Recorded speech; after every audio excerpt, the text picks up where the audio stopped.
2025 کا خاتمہ اور 2026 کا آغاز، لیکن ہم نے 2025 سے کچھ سبق سیکھا ہے۔ ہم ایک ایسے ٹائم بام پہ بیٹھے ہیں جس کا ہمیں اندازہ ہی نہیں ہے۔ آپ کو پتہ ہے پاکستان دنیا کی 5ویں بڑی آبادی بن چکا ہے۔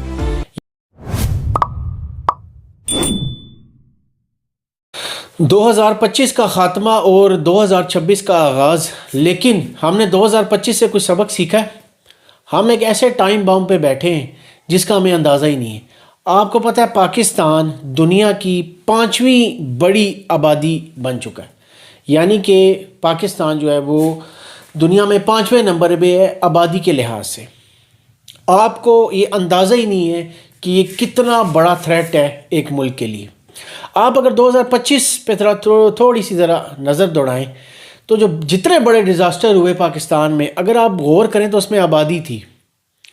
سب سے بڑا جو ڈیزاسٹر ہوا پاکستان کا وہ تھا سیلاب۔ آپ یہ سمجھ لیں کہ پانی زیادہ آ گیا تھا، پانی کبھی بھی زیادہ نہیں آتا۔ ہم یعنی کہ آبادی پانی کے اندر دریا کے جو علاقے ہیں جن سے دریا گزرتا ہے، ہم اس تک پہنچ چکے ہیں۔ اس کو کٹنگ کر کر کے سوسائٹیز بنا لی، کچی آبادیاں بنا لی، گھر بنا لیے۔ جب بارش زیادہ ہوئی، دریا اپنے راستے پہ جب آیا، سیلاب آ گیا، کیونکہ ہم تو آبادی اس دریا کے اندر لے جا چکے تھے۔ اب مسئلہ یہ ہے کہ ہمارے پاس جگہ ہی نہیں ہے، جنگلات ویسے ہی ختم ہو رہے ہیں۔ پچھلے سال سب سے زیادہ اگر بجٹ پاکستان کا ترقیاتی کاموں پہ جو لگنا تھا، جو لوگوں پہ لگنا تھا، وہ سب سے زیادہ اگر لگا ہے وہ لگا ہے روڈوں پہ، سڑکوں پہ۔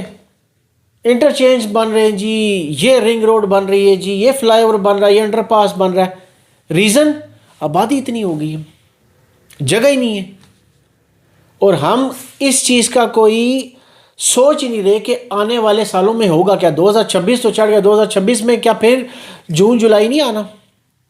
پھر بارشیں نہیں ہونی؟ کیا مطلب وہ ایک ہی سال ہونی تھی؟ ہر سال آپ دیکھ رہے ہیں، پچھلے 22 میں ایک بڑا سیلاب آیا تھا، اس کے بعد پچھلے سال کا اس سے بڑا سیلاب تھا۔ آپ اندازہ کریں کہ یہ سیلاب بڑھتا جا رہا ہے، جنگلات ختم ہوتے جا رہے ہیں، آبادی بڑھتی جا رہی ہے۔ پاکستان کے لیے بہت بڑے تھریٹس ہیں۔ ان چیزوں پہ ایک پلاننگ ہوتی ہے، باقاعدہ ایک سوچ وچار ہوتا ہے، قوم پوری کی حکمت عملی ہوتی ہے۔ یہ سنگل ہینڈڈ نہیں ہو سکتا جی کہ بس اپنی مرضی سے سب اپنی مرضی سے فیصلے کرنا شروع ہو جائیں۔ اس پہ پوری قوم کو، لیڈرشپ کو چاہیے کہ اعتماد میں لے، ایک پورا روڈ میپ بنائے، ایک پلان بنائے، تب یہ پاکستان تھوڑا سسٹین کر سکتا ہے۔ آپ اندازہ کریں، آپ میپ کھولیں نا، میپ میں پاکستان کا سائز دیکھیں اور پھر آپ بڑے بڑے ملکوں کا سائز دیکھیں، ان کی آبادی دیکھیں۔ میرا کزن ہے یورپ میں، وہ کہتا ہے کہ 2 گھنٹے ہمیں گاڑی نظر نہیں آتی، 2 گھنٹے ہم کھڑے رہتے ہیں، گاڑی کو نہیں، اتنا سکون ہے وہاں پر۔ تو آپ اندازہ کریں نا، اگر آپ کے پاس 10 روپے ہیں اور اگر آپ کے گھر میں 20 بچے ہیں تو آپ 10 روپے کس کس کو دیں گے؟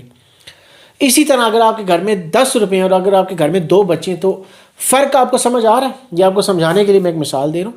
اس کو ہم ایزی لیتے ہیں، اس چیز کو گرینری یا جنگلات ختم ہونے پہ ہم ایزی لیتے ہیں، آبادی زیادہ ہونے کو ہم مسئلہ ہی نہیں سمجھتے۔ لیکن جب ہمارے شہر ڈوبتے ہیں، ہماری آبادیاں ڈوبتی ہیں، اربوں خربوں ڈالرز کا نقصان ہوتا ہے، تب ہمیں سمجھ آتی ہے یار یہ تو بڑا مسئلہ تھا۔ اور جیسے ہی وہ پانی اترتا ہے ہم واپس اپنی مستی میں، ہمیں ہوش ہی نہیں ہے کہ جون جولائی جب آئے گا پھر دیکھی جائے گی۔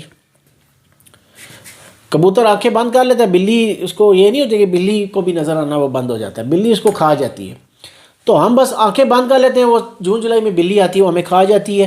ہمارا سارا بجٹ روڈوں پہ لگ رہا ہے، ریزن آبادی اتنی ہے، روڈوں پہ ٹریفک اتنی ہو جاتی ہے، جو بندے کے پیٹ میں روٹی جانی تھی وہ ہمارا روڈ کا پتھر کھا رہا ہے۔ ریزن یہ ہے نا کہ آبادی بہت زیادہ ہے۔ 5واں بڑا ملک آبادی کے لحاظ سے ہونا بہت بڑی بات ہے۔ تو اب لیڈرشپ کو چاہیے سب سے پہلا 2026 میں، وہ ہر بندہ ایک اپنا ریزولوشن پاس کر رہا تھا نا جی، میں اس سال یہ کروں گا، میں ویٹ کم کروں گا، میں یہ کروں گا۔ پاکستان کا یہ ہونا چاہیے لیڈرشپ کا کہ پوری قوم کو اس میں ایک اعتماد ملے، پوری قوم کو ایک ڈائریکشن دے کہ اب ہم نے 2026 میں چلنا کیسے، تاکہ آنے والی نسلوں کے لیے کچھ تو چھوڑ کے جائیں پاکستان میں ہم۔